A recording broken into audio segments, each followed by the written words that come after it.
Hello, and welcome to today's episode. I'm your host, and I'm also an architect, so I have a special love for this topic. Today, we're going to talk about why the famous Sagrada Familia in Barcelona, designed by Antoni Gaudí, was never finished during his lifetime. Let's go back to the late 19th century. The Sagrada Familia project actually began in 1882, but Gaudí didn't take over as chief architect until 1883. When he started, he completely changed the design. Instead of a traditional Gothic style, he imagined something unique, a mix of Gothic and Art Nouveau, full of symbolism inspired by nature and Christian beliefs. Gaudí knew from the beginning that the project would take a long time. He even once said, "My client is not in a hurry." And by client, he meant God. This shows how he thought of the church as a sacred work that could take decades or even centuries to finish. But there were practical problems too. Construction relied only on private donations, so the budget was always limited.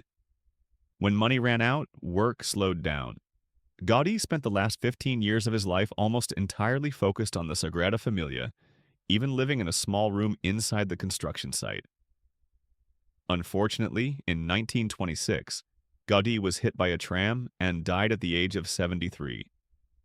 At that time, less than a quarter of the building was complete. His death left many of his plans unfinished, or only in the form of models. This made it very difficult for other architects to continue exactly as he imagined. To make things worse, during the Spanish Civil War in the 1930s, some of Gaudí's models and drawings were destroyed.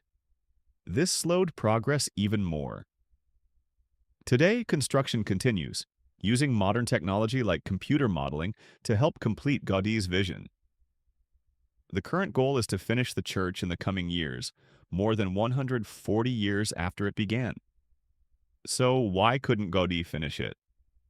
The answer is a combination of factors: the complexity of his design, the slow fundraising process, and of course, his untimely death. But maybe in a way, that's part of the magic. The Sagrada Familia isn't just a building, it's a story of patience, faith, and dedication that has passed from one generation of architects to the next. That's all for today's episode. I hope you enjoyed this journey into the life of Gaudí and his masterpiece. Until next time.